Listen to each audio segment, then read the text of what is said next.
Halo teman-teman semua, selamat datang di kanal Berbagi Pikiran untuk sesi yang pertama. Jadi kanal Berbagi Pikiran ini adalah sebuah wadah yang coba saya buat sendiri di dalam YouTube saya, Muhammad Andi Nur Fauzi.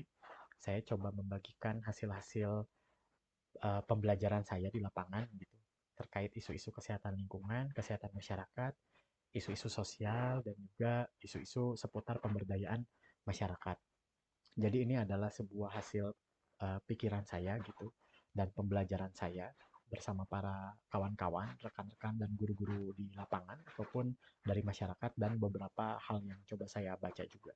Nah, pada berbagi pikiran sesi pertama ini kita akan membahas tentang HPSN 2022. Jadi bertepatan nih pada hari ini itu adalah diperingatinya Hari Peduli Sampah Nasional yang diselenggarakan pada tiap tanggal 21 Februari pada tahun 2022 di tahun ini gitu ya. Dan saya kemudian mencoba merefleksikan sebetulnya apa yang eh, ada gitu ya atau apa yang harusnya hadir dalam HPSN ini gitu. Jadi alih-alih sebagai selebrasi ataupun perayaan saja, tapi HPSN ini juga bisa bermanfaat bagi terjadinya perubahan atau transformasi pola pengelolaan sampah baik itu di skala perkotaan, provinsi maupun di nasional.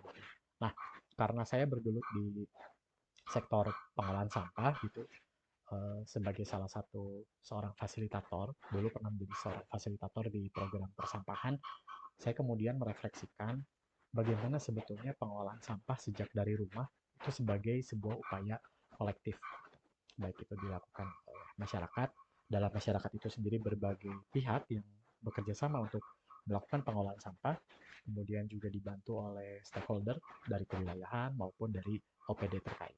Gitu. Nah, tapi sebelum kita membahas bagaimana pengelolaan sampah sejak dari rumah ini, gitu, saya ingin juga berbicara, saat kita sama-sama tahu mungkin ya, bahwa HPSN ini sendiri secara historis itu muncul karena adanya tragedi Bandung Lautan Sampah pada tahun 2005 yang disebabkan oleh longsornya TPA Lewi Gajah yang mengakibatkan 157 orang meninggal. Nah, jadi pada tahun 2005 gitu ya di Lewi Gajah di Kota Cimahi saat ini gitu. Itu terjadi longsor gitu. Nah, yang mengakibatkan 157 orang meninggal dan setelah itu TPA itu pun ditutup dan otomatis pengelolaan sampah yang ada di Kota Bandung maupun di wilayah-wilayah selain Bandung gitu yang membuang sampahnya ke TPA Lewi Gajah itu terganggu sehingga menyebabkan lautan sampah pada tahun 2005. Nah, hari itu tragedi tersebut dijadikan peringatan bagi kita untuk lebih peduli terhadap kondisi sampah. Jadi muncul Hari Peduli Sampah Nasional gitu. Nah, kemudian 3 tahun setelahnya muncullah juga undang-undang terkait pengolahan sampah gitu ya, pada tahun 2008 gitu. Dan saat ini kemana sampah kita pergi, khususnya dari rumah kita atau dari diri kita sendiri, kemana sampah itu pergi gitu. Nah, kalau kita coba petakan, ini saya berbicara dalam konteks skala perkotaan ya, bahkan mungkin secara lebih spesifik itu skala dari rumah gitu, RW atau RT gitu ya. Jadi yang pertama tentu sampah itu diangkut oleh gerobak sampah, oleh petugas sampah gitu ya, oleh petugas pengumpul sampah. Kemudian setelah itu dibawa ke TPS, kita bisa melihat ya kondisinya bahwa di situ tidak terjadi adanya pemilahan dan lain-lain, meskipun kita juga melihat petugas sampah yang ada dalam foto tersebut juga sudah tua dan uh, hanya menggunakan helm, tidak menggunakan APD lain. Ini mungkin kita akan jadikan bahasan lain ya. Kemudian setelah ke TPS diangkut oleh truk gitu ya dengan kondisi sampah yang menumpuk seperti itu. Dan kita tidak tahu ada air lindi yang mengalir gitu di perjalanan dan ke TPA. Nah, kita bisa melihat bahwa saat ini pola pengolahan sampah kita mungkin gitu di beberapa wilayah masih kumpul, angkut, lalu buang ke TPA. Nah, di mana TPA yang Kota Bandung Kota Bandung sebetulnya membuang sampah ke TPA Sarimukti gitu ya. Jadi Sarimukti, TPA Sarimukti itu dijadikan satu tempat pembuangan akhir yang menampung sampah-sampah dari wilayah Bandung Raya gitu. Bandung, Kota Cimahi, Kabupaten Bandung Barat gitu ya. Di sana banyak diberitakan juga bahwa kondisi TPA Sarimukti saat ini pada 2021 ya, eh, itu sudah overload gitu. Kita nggak tahu nih, apalagi 2022 ya. Sekarang sudah masuk Februari ini, waktu itu juga kejadian lagi sempat tersendat gitu ya sampah pada bulan Desember, November, Desember gitu dari Bandung. Nah, kita membayangkan bahwa pola pola seperti tadi, kumpul angkut buang ini berimbas pada ketergantungan kita di skala perkotaan atau ketergantungan kita terhadap TPA gitu. Jadi ini adalah kondisi yang menurut saya tidak ideal gitu ya. Padahal di antara tumpukan-tumpukan sampah tadi pasti banyak sampah-sampah yang dapat dimanfaatkan atau dapat dikelola di tingkat masyarakat maupun di tingkat perkotaan gitu. Sehingga kita tidak lagi bergantung pada TPA yang ada, sehingga eh, harapannya timbulan sampah yang dibawa ke TPA itu dapat berkurang terus karena dimanfaatkan di sedekat mungkin dengan sumber. Nah, kita bisa melihat juga kondisi-kondisi di sini, jalur yang berat ya, di TPPS Sarimukti dilewati oleh kendaraan yang mengangkut sampah. Adakah sampah kita berada di sana gitu ya? Ya mungkin ini jadi bahan refleksi untuk saya sendiri juga gitu ya. Ketika melihat foto ini bahwa perjalanan sampah kita dari rumah sampai ke Sarimukti itu melewati berbagai macam rintangan gitu ya. Kalau dari Bandung mungkin ya melewati dulu jalur Bandung Barat gitu ya, Cipatat yang macet juga gitu ya dengan truk-truk besar lain yang mengangkut batu dari Citatah dan lain-lain, kemudian juga sampai ke Sarimukti. Di situ juga dihadapkan dengan jalur yang berat begitu. Nah, jika kita melihat dari rangkaian waktu 21 Februari 2005 sampai Desember, ini karena capture di bulan Desember ya, berarti selama 16 tahun gitu ya. Apakah ada perbedaan dari kedua waktu tersebut? Jadi selama 16 tahun pola pengolahan sampah atau mungkin ya pola pengolahan sampah yang kita lakukan belum optimal gitu ya, untuk mengurangi ketergantungan kita atau mengurangi sampah yang diangkut oleh kita ke TPA gitu. Jadi mungkin dari dua foto ini juga belum terdapat ada perbedaan begitu. Nah, kemudian kondisi TPA Sarimukti saat ini juga dihadapkan pada kondisi yang akan buruk karena TPA Sarimukti pada tahun 2023 akan ditutup. Kemudian jika TPA ini pindah, gitu, maka biaya tipping fee naik. Gitu. Nah, mungkin ini ada kapasitas yang lain ya untuk membahas ini, tapi saya hanya menjelaskan secara gambaran bahwa TPA Sarimukti pada tahun 2023 akan ditutup. Lalu kemana jika memang ada TPA yang sudah direncanakan gitu ya? Itu biaya tipping fee-nya naik gitu. Jadi otomatis berdampak pada penganggaran yang juga ikut naik gitu. Berarti ketika penganggaran ikut naik dan apakah pemerintah masih mampu memberikan subsidi? Kalaupun tidak, berarti pembayaran kita terhadap iuran sampah juga akan naik dan lain-lain. Tapi sebetulnya ini adalah satu pola ya mengingatkan saya juga bahwa urgensi pengolahan sampah yang ramah lingkungan atau pola pengolahan sampah yang berkelanjutan itu juga harus dilakukan saat ini dan itu belum terlambat. Banyak ya beberapa rekan-rekan yang terus mengkampanyekan terkait pola-pola pengolahan sampah yang berkelanjutan dan ramah lingkungan. Nah, bagaimana pola pengolahan sampah tersebut gitu. Nah, alih-alih tadi melakukan pola pengolahan yang kumpul angkut buang, sebetulnya di Kota Bandung melalui program kawasan bebas sampah pada tahun 2015 kemudian beralih di branding kembali menjadi Kang Pisman gitu, kurangi pisahkan manfaatkan. Sebetulnya ini adalah satu gagasan yang cukup baik menurut saya karena bagaimana kita bisa mengurangi sampah dan mengurangi ketergantungan kita terhadap bahan-bahan yang menjadi sampah satu kali pakai dan tidak bisa didaur ulang dan lain-lain gitu ya. Kemudian bagaimana kita harus mampu memisahkan sampah sesuai kategori atau jenisnya dan bagaimana kita bisa mengelola sampah sejak dari rumah atau sedekat mungkin dengan sumber penghasil sampah gitu. Jadi ini yang diharapkan ini yang coba saya refleksikan terkait alur program pengolahan sampah sejak dari rumah gitu.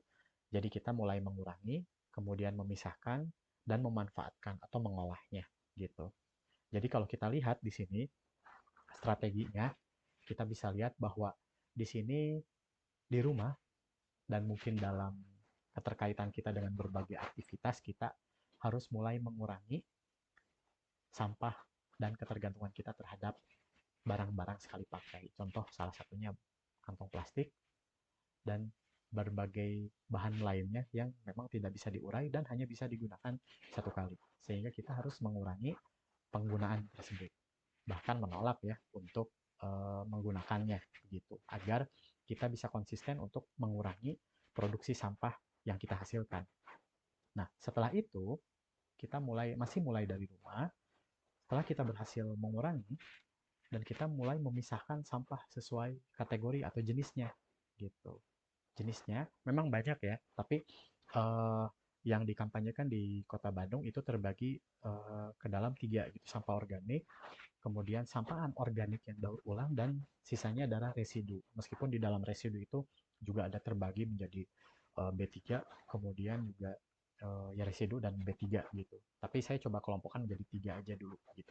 Nah, untuk organik, kita pisahkan sesuai jenisnya gitu ya. Kenapa organik dan daur ulang ini dan sampah-sampah lainnya harus dipisahkan? Karena ini menjadi satu prasyarat utama untuk masuk ke dalam tahapan pemanfaatan gitu. Jadi kalau misalnya kita tidak memisahkan atau tidak memisahkan sampah tersebut sesuai kategori jenisnya, maka pemanfaatan itu akan menjadi hal yang menyulitkan juga karena pertanyaannya siapa yang akan manfaatkan ini ketika sampah tersebut tercampur. Kalau petugas sampah, apakah mereka mau gitu untuk memilah-milah sampah dari warga gitu ya untuk dimanfaatkan kecuali daur ulang ya karena memang petugas sampah sudah sering melakukan hal itu. Gitu. Jadi pemisahan sampah ini menjadi salah satu prasyarat utama untuk masuk ke dalam tahapan pemanfaatan. Jadi ini hukumnya wajib gitu ya untuk memisahkan sampah sejak dari rumah gitu. Ketika kita berhasil memisahkan sampahnya sesuai kategori dan jenisnya, sampah organik ini masuk ke dalam pemanfaatan sampah organik. Masuk ke dalam berbagai metode yang banyak sekali sudah informasinya beredar di manapun gitu ya. Termasuk pertama komposter Takakura, kemudian juga biodigester gitu ya atau biogas, kemudian juga menggunakan lubang resapan biopori, kemudian juga melalui metode bata terawang, kemudian juga yang sekarang sudah banyak gitu ya biokonversi menggunakan magnet BSF dan juga dibikin MOL gitu mikroorganisme lokal atau sejenis pupuk organik cair gitu. Jadi ini adalah pemanfaatan organik yang sangat beragam. Bisa dilakukan di rumah. Pertanyaannya, kalau misalnya rumahnya tidak ada lahan, bagaimana? Ya berarti kita harus mengumpulkan organik tersebut oleh petugas sampah agar bisa dikelola di level RW.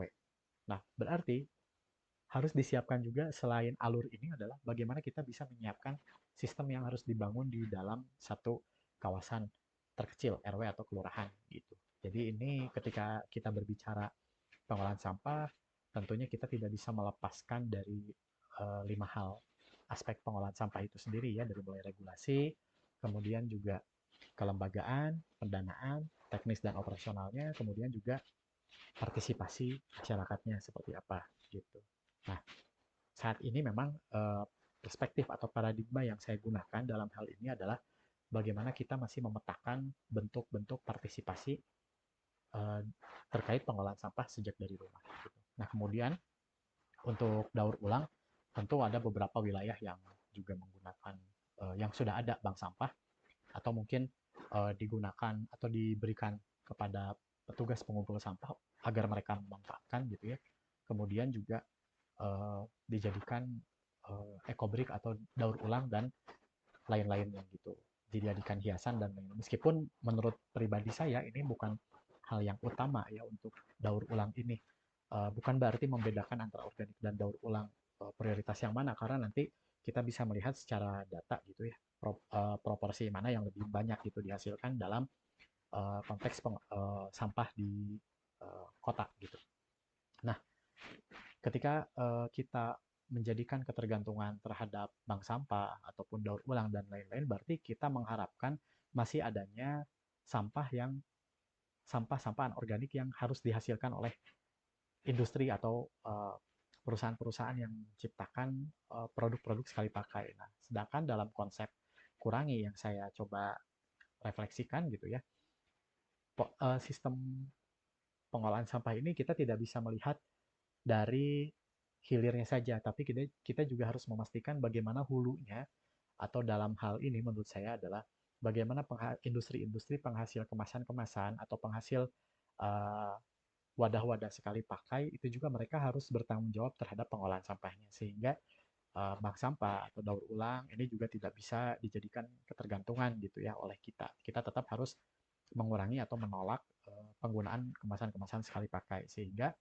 fokus yang akan saya munculkan dalam refleksi saya ini adalah terkait pengolahan sampah organik gitu. Nah, memang ini konsepnya ketika sampah organik ini berhasil dipisahkan dan dimanfaatkan, daur ulang juga begitu, sehingga yang tersisa adalah residunya saja, dan itu yang akan diangkut ke TPS. Jika ini berbicara dari skala RW ya, sehingga yang diangkut oleh petugas pengumpul sampah itu adalah residunya saja gitu yang ke TPS, dan juga diangkut sampai ke TPA. Jadi hanya residunya aja. Berarti akan ada potensi penurunan timbulan sampah berapa persen dari berbagai kategori sampah tadi, khususnya yang bisa dimanfaatkan begitu. Karena saya sendiri masih belum memiliki ilmu bagaimana mengolah atau ya mengolah sampah-sampah residu atau B3 itu. Karena itu bukan kapasitas saya, tapi saya mungkin berbicara berdasarkan pengalaman saya di lapangan terkait kedua kategori sampah ini, dan khususnya sampah organik gitu. Nah, selanjutnya saya ingin berbicara mulai dengan pisahkan sampah organik. Kenapa?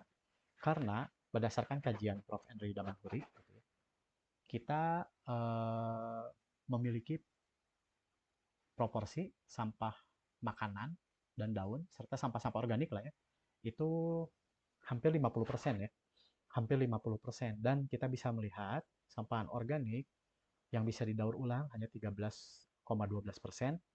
Kemudian tekstil dan produk tekstil mungkin ada tahapan yang dapat didaur ulang gitu ya. Atau mungkin karet dan kulit juga bisa didaur ulang ataupun laku dijual gitu ya. Atau mungkin bisa ditabung ke bank sampah, ini saya juga nggak tahu. Nah, ini mungkin proporsinya lebih banyak organik, sehingga saya lebih berfokus pada pisahkan sampah organik gitu. Jadi pisahkan sampah organik adalah kunci, saya bilang seperti itu. Dan juga sampah organik itu menjadi penyebab bau gitu ya, jijik, dan juga menjadi sumber penyakit karena mudahnya vektor bersarang di timbulan sampah tersebut gitu. Selanjutnya, sampah organik juga dapat didaur ulang oleh alam dan tanah karena tanah juga butuh nutrisinya gitu. Kemudian, sampah organik juga ketika dibiarkan begitu saja itu juga menghasilkan gas metan gitu, penyebab pemanasan global. Nah, mungkin berbagai uh, faktor yang saya sebutkan ini nanti kita akan coba bahas lagi ya di lain waktu atau di sesi selanjutnya gitu. Dan hal yang menguntungkan dari sampah organik ini dapat menjadi pakan alternatif untuk ternak dan juga mungkin kompos dan lain-lain. Nah, eh, saya melihat di sini, makanya saya coba berfokus pada bagaimana kita bisa memisahkan sampah organik, karena itu adalah kunci untuk pengolahan sampah yang berkelanjutan. Dan ketika kita bisa mengoptimalkan pemisahan dan pengolahan sampah organik, gitu ya, maka kita berpotensi mengurangi 50% gitu ya, hampir 50% timbulan sampah yang ada dari rumah kita atau dari skala kawasan. Gitu. Nah, tentu ada hambatan-hambatan lain yang nanti akan kita bicarakan gitu. Itu masih dari organik. Belum lagi daur ulang yang sampai saat ini juga masih dimanfaatkan oleh beberapa pihak gitu ya. Khususnya bank sampah ataupun petugas pengumpul sampah yang menjual langsung ke bandar gitu. Selanjutnya, ketika organik dicampur, gitu ya, dia menyebabkan bau hingga kontaminasi bahan beracun pada hasil olahan sampah organik. Nah, ini sebagai pikiran ya, ketika organik dicampur, maka penyebabnya akan menyebabkan seperti itu, gitu. Dan manfaat sampah organik bagi alam, tentunya tadi bisa didaur ulang secara alami oleh alam, kemudian juga memberi nutrisi pada tanah, dan tanah lebih cepat serta banyak menyerap air, gitu ya.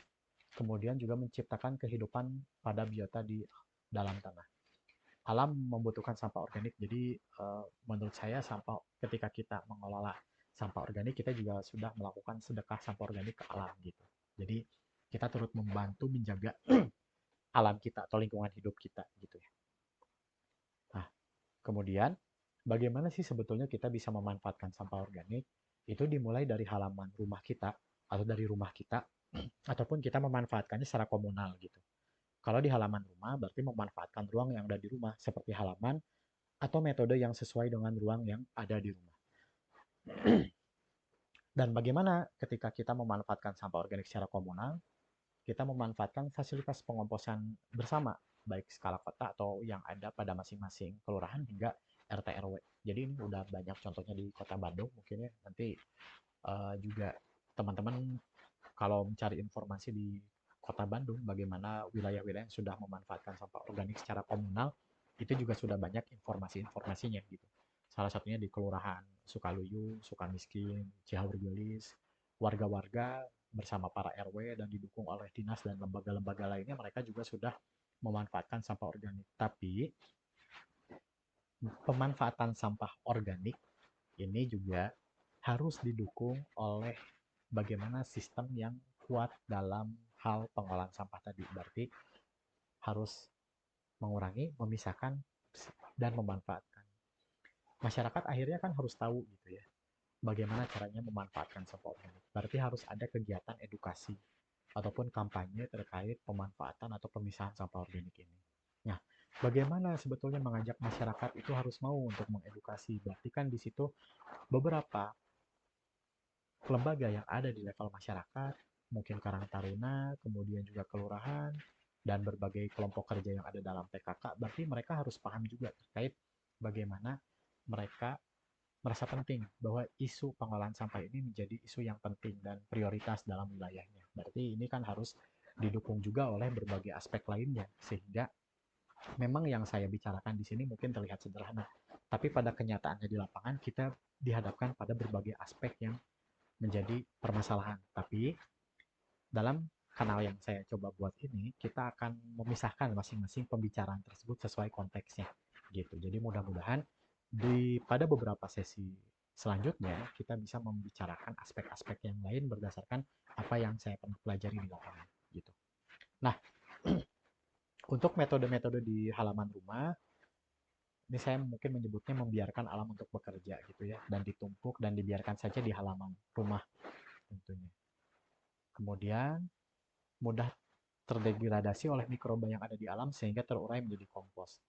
Dan komposisi yang disarankan lebih banyak sapuan halaman, daun hingga ranting kering untuk menghindari karena lembab gitu ya. Jika kita mengandalkan sampah makanan yang ditumpuk itu kan lembab gitu. Kemudian juga bagaimana itu menghasilkan bau dan nantinya juga mengundang lalat-lalat. Nah, komposisi yang disarankan makanya lebih banyak sapuan halaman, daun hingga ranting kering. Jika kita memang ingin menumpuk begitu saja di halaman. Selanjutnya, kembalikan ke tanah melalui penggalian lubang sederhana di halaman rumah. Gitu. Dan juga membuat lubang resapan biopori. Selanjutnya, juga bisa dikomposkan menggunakan drum atau ember komposter atau disimpan dalam karung. Gitu. Jadi ini beberapa metode yang bisa digunakan di rumah. Nah, sebetulnya di Kota Bandung melalui mekanisme PIPPK, Program Inovasi Pembangunan dan Pemberdayaan Kewilayahan, itu sudah ada surat edaran wali kota gitu ya, yang mewajibkan bahwa ada alokasi berapa persen dari PIPPK untuk digunakan pada kegiatan Kang Pisman gitu ya, yang terkait dengan Kang Pisman gitu. Salah satunya melalui pengadaan sarana dan fasilitas pengomposan untuk meningkatkan partisipasi masyarakat dalam pemisahan dan pemanfaatan sampah. Jadi memang dalam aspek pendanaan ini sudah didukung oleh pemerintah gitu melalui PIPPK gitu.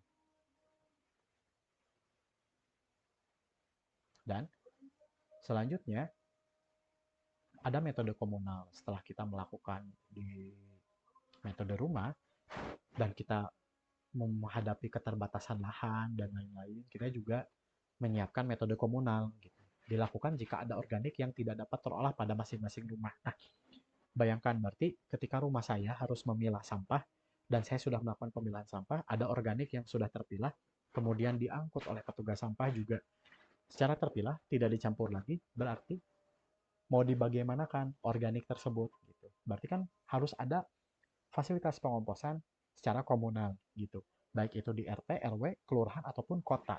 Jadi harus memikirkan sampai sedetail itu berarti ya metode komunal ini. Jadi pembagian area untuk metode pengomposan komunal ini menggunakan lahan yang berada di wilayah RT RW.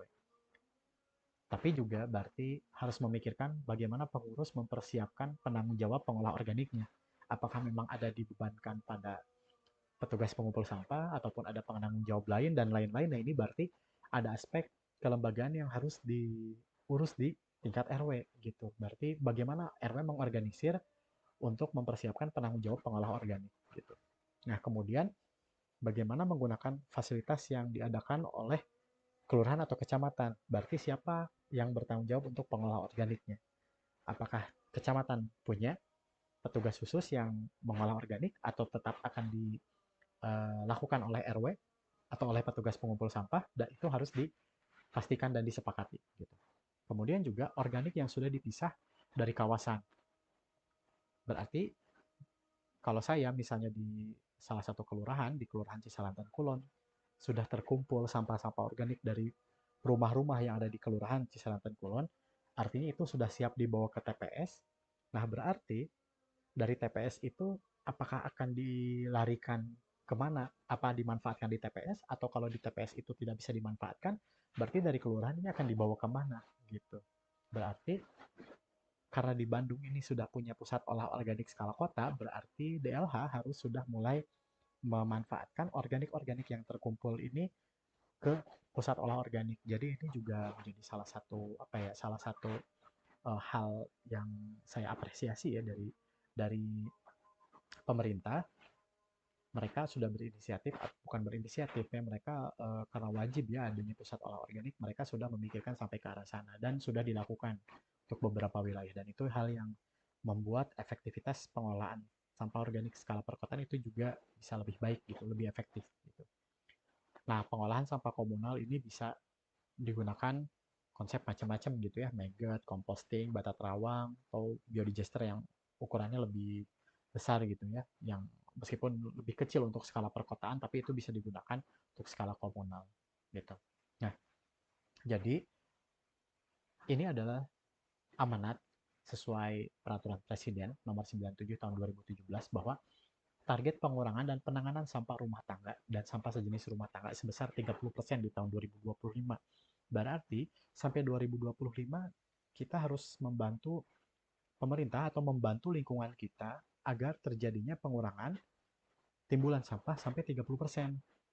Berarti bisa dibayangkan ya, harus sebanyak apa dan semasif apa konsep ini dilakukan di berbagai wilayah di Kota Bandung gitu. Jadi ini adalah hal yang perlu kita pikirkan bersama. Saya kembali lagi pada HPSN ini mungkin jadi satu uh, waktu-waktu untuk merefleksikan bagaimana konsep pengolahan sampah yang ideal dan kita mengimplementasikan di keseharian kita, sehingga HPSN ini bukan hanya sebagai satu selebrasi saja terkait perayaan-perayaan tertentu, tapi juga ini menjadi satu bentuk upaya kita secara untuk berkomitmen dan konsisten mengelola sampah kita untuk lebih baik gitu. Selain itu, dalam amanat peraturan daerah nomor 9 tahun 2018, kita juga melakukan pengurangan dan pemilahan sampah mulai dari sumber, dan itu merupakan tanggung jawab dari semua pihak, baik pemerintah maupun masyarakat. Itu sudah berbunyi di amanat Perda tersebut. Nah, sekarang pembagian peran warga dan pemerintahnya seperti apa? Warga dan pengelola kawasan itu menjalankan kewajiban memisahkan dan mengolah sampah organik di sumber. Kemudian pemerintah menyelenggarakan sistem operasional sendiri ataupun bekerja sama dengan pihak ketiga, serta penegakan hukum dan peran regulator lainnya. Itu berdasarkan Undang-Undang 18 tahun 2008 tentang pengelolaan sampah. Di pasal 5 menjelaskan bahwa pemerintah dan pemerintah daerah bertugas menjamin terselenggaranya pengolahan sampah yang baik dan berwawasan lingkungan sesuai dengan tujuan sebagaimana dimaksud dalam undang-undang ini. Berarti pengolahan sampah yang saya refleksikan dalam HPSN tahun ini menjadi sebuah upaya kolektif gitu, upaya bersama antara warga dan pemerintah dan pihak-pihak lainnya. Tapi saya juga ingin mengingatkan bahwa pengolahan sampah mulai dari rumah ini tentu tidak mudah dan banyak menghadapi tantangan-tantangan dari aspek lainnya. Bagaimana aspek regulasi terkait kuat atau lemahnya penegakan hukum, bagaimana dari pendanaan, bagaimana pemerintah bisa memberikan bantuan ataupun support terhadap masyarakat ataupun dukungan-dukungan dana dari kewilayahan misalnya untuk mengoptimalkan gerakan Kang Pisman ataupun untuk memberikan jaminan sosial dan jaminan kesehatan yang manusiawi gitu pada petugas sampah gitu. Itu juga hal-hal lain yang perlu kita kaji sebenarnya dalam peta pengolahan sampah Kota Bandung ini gitu atau peta pengolahan sampah secara kawasan. Jadi ini merupakan satu refleksi saya menghadapi KPSN 2022 ini gitu. Dan mudah-mudahan di berbagi pikiran di sesi-sesi selanjutnya ini bisa menjadi seri bagaimana kita bisa berbagi terkait model-model pengolahan sampah yang memang dapat mendukung terjadinya upaya pengurangan timbulan sampah dan juga tetap menjaga lingkungan hidup kita tetap layak untuk ditinggali oleh manusia dan segala makhluk hidup yang ada di dalamnya gitu. Sampai jumpa lagi di berbagi pikiran sesi selanjutnya.